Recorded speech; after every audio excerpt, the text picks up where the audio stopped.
All right, so this video we'll be looking at a bit of a police chase in the UK. This is apparently the West Yorkshire police chase a Porsche Cayenne. Let's get to it, shall we? The interceptors are in a high-speed pursuit of a Porsche 4x4, which was pulled for having no insurance. Please, turn the engine off! Turn the engine off! After a series of stops and starts, Just slowing down and trying to wave us past. through the town of Heckmondwike, It's now 70 miles an hour. Let's continue.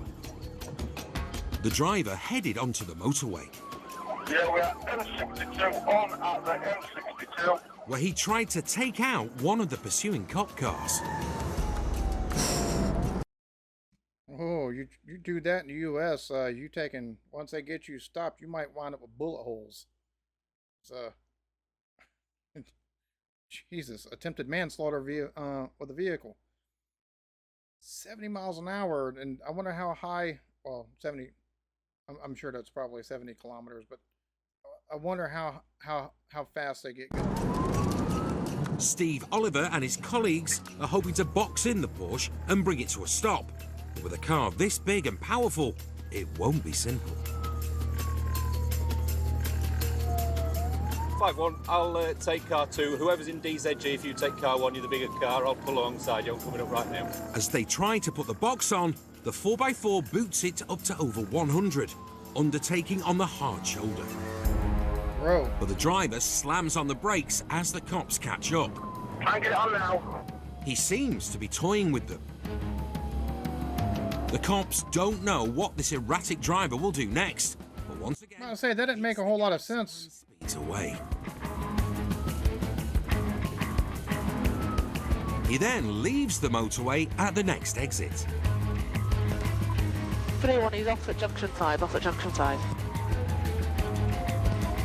The thing is, he's driving in such a way that if they tried utilizing something like a pit maneuver, it wouldn't be very effective, just due to the fact that he's doing the slowing and racing off like that. And he's going right.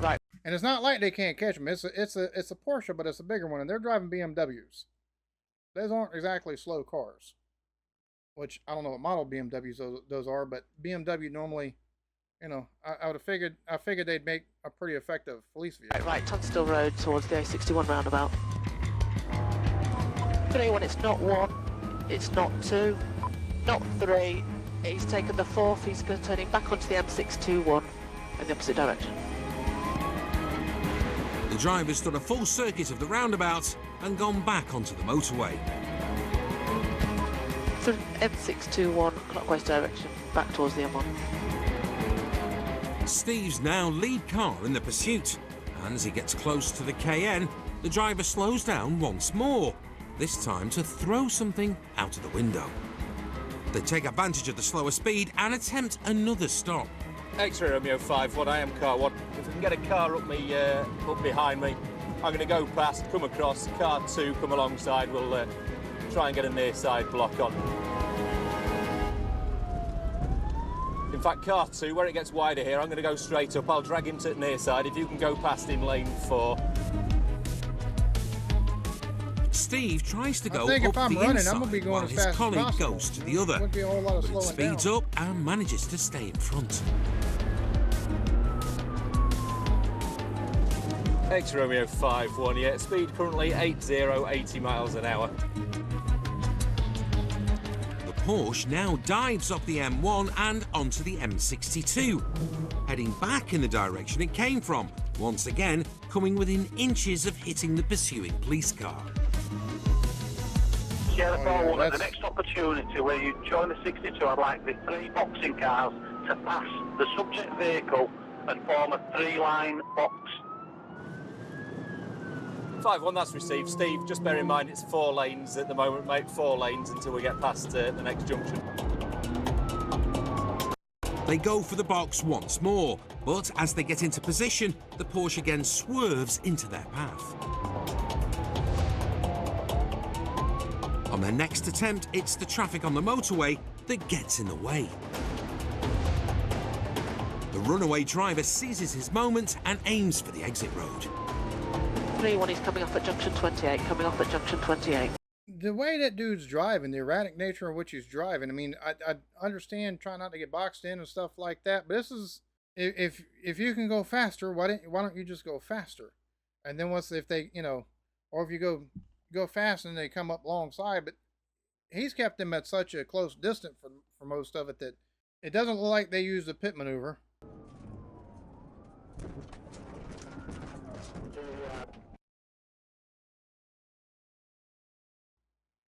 Just trying to box in, which trying to take and limit the damage to everybody involved, but him trying to take out the police cars themselves by taking and swerving into them, that's kind of dangerous for everybody involved. Like he's putting more police officers in danger of possible, because you take and wreck that going at those speeds. It's not going to be pretty. The driver runs a red at the roundabout and squeezes through traffic as he heads for a dual carriageway, taking him back to where the pursuit first started. Now things have changed. The pursuit and T-Pack on a smaller and tighter road is a much trickier proposition. Steve's colleague tries to get in front. All you got to do is block him off, though.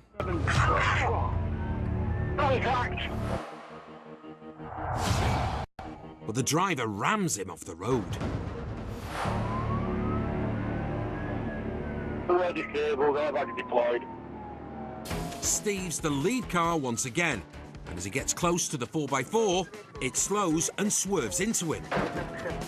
There you go, pit him. Hit him! One we've taken contact as well.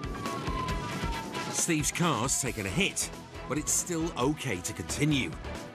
Now on a single carriageway, and the fleeing driver's taken even more risks. John, Bro, that's wild the way he just went. Clearly want to continue A650, keeps going wrong side around the bollard. See, now that it looks like they're in a more residential area, they could have wound up pitted them on the motorway. Been a lot more safe for everybody else that's, not involved. X-ray Romeo 5-1, we're just approaching. Be honest though, I mean, I say that, but I'm impressed with the tactics of just trying to take and get them to where it's boxed in, and they're trying not to take and cause any damage to anyone at all, including the people that they're on the chase with. So fair play on that. If you take them in and no harm is done to nobody, you're able to take and box them and slow them. That's a job well done. Traffic light junction ahead, I think it's Crossroad Junction, stand by for directions. Approaching red traffic light, stand by. The 4x4 has slowed at a junction, with a colleague alongside and other cars behind. And we are right, heading general direction of Morley. Steve goes ahead of the Porsche to try and box it in. Oh, Jesus. Everyone all right? Yeah. The 4x4 driver has smashed into Steve's 4x4 took and did the pit maneuver. around 180 degrees and into a wall. Steve and Harry are unhurt, but their part in the pursuit is over.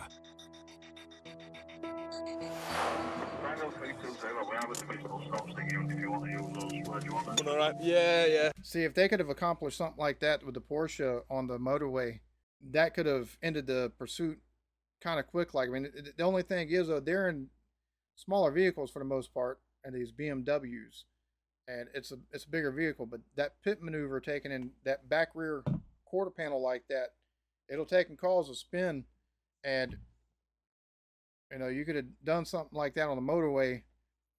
You could have still had minimal damage to everybody, because then get that spin, everybody could kind of coming around. But even trying to take and get it done, if they can get everything accomplished, even here in a different tactics, for sure. Like, major props for trying that route. Sound. The Porsche driver has taken out 2 police cars. It's clear that he will stop at nothing to escape. Yeah, well, he's just determined to kill someone tonight, isn't he? 5-1, we're disabled back near Brunswick Academy.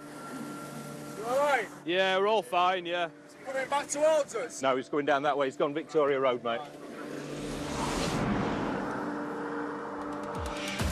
The pursuit's been on for more than 25 minutes. There are now 6 police cars behind the 4x4, as well as the helicopter above. The net is closing in. And it gets back on the... Some spike strips somewhere along the route would have helped too. Pop all them tires. Can't go far after that. 5-0. If we've got any seatback cars behind us, we can get down the side of it and try and stop him. He just keeps ramming up. So we're going to have to stop it. The driver's slowed down and is goading the cars behind him. Just for the officer's information, he's gesticulating out of the driver's window at us.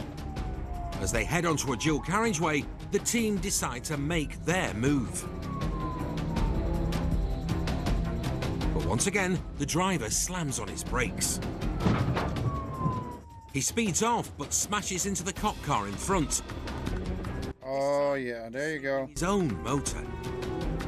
There you go. His stricken Porsche and makes a run for it. Drive out and running. We're following on camera. On foot, he's no match for the interceptors.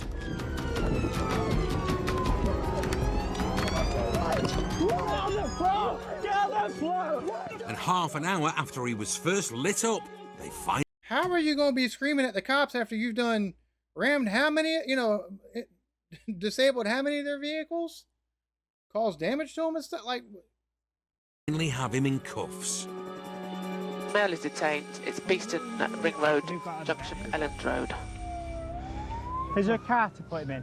Roger. We've got a car that works. This way. So, look, I'm going. Get in the car then. Excuse me, I'm going. Put your feet in the car. Where are you going? You're going to jail's where you're going. He had a taste of what life as an interceptor can be like. First experience, really, of that kind of pursuit. It was interesting, to say the least. I could see him all the way through the pursuit. He didn't care. He had his arm on the window looking out. He looked so casual. And it just shows you with his intent how dangerous it can be for police officers. Steve's seen most things in his 18 years on the job, but this has been one of his toughest pursuits ever. You'll have seen through pursuit we've dropped back at certain stages, we've come forward at certain stages, and we've tried to put the box on when it's been safe to do so, or as safe as it can get. We can't be ramming vehicles left, right and centre off the road. It's dangerous. The driver in this case is clearly no respect whatsoever for the law or for anybody else around him. And I would hope, assuming that he's found guilty at a later stage, that he'll be getting quite a lengthy custodial sentence so that he can think back on what he's done. The dangerous driver has been taken to the Nick. He's being dealt with by Interceptor Richard Whiteley, who was also involved in the pursuit. You apologise? I think it's a bit too late to apologise now, pal, isn't it? It's a bit too late. Yeah. I apologize for what? Being a dickhead? Like, that's... Why would you... Just pull over. Police suspect he's under the influence of something. You think? He's sweating profusely. What have you been taken? Okay, I want you to do a breath test for me, okay? See if you've got any alcohol in your system. Okay? Who's chased me now? A lot of people have chased you. You've had half of West Yorkshire Police chasing you. Take a deep breath and blow into that for me. Take a deep breath and blow into that like you're blowing up a balloon. Blow. Blow. Keep going, keep going, keep going, keep going, keep going, keep... Thank you, stop. 0 on that one. There's no alcohol in his system, so Richard tries a different test. Right, this is a drugs wipe test, okay? Have you taken any drugs recently? Any? I'm asking you. Have you taken any? Oh, which drugs? That sounded more like a which one you want to know about type deal. Okay, stick your tongue out for me. Open your mouth. Stick your tongue out. You're going to stick your tongue out and let's do this. Oh, he definitely owns something. You're not going to do it, okay?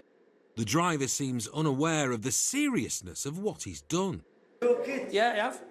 And I'm driving, chasing you at 130 mile an hour, and I've got 3 kids to go home for. You could have pulled in at any time, okay? So don't start saying if I've got kids or not, okay? Because I want to go home at the end of the night.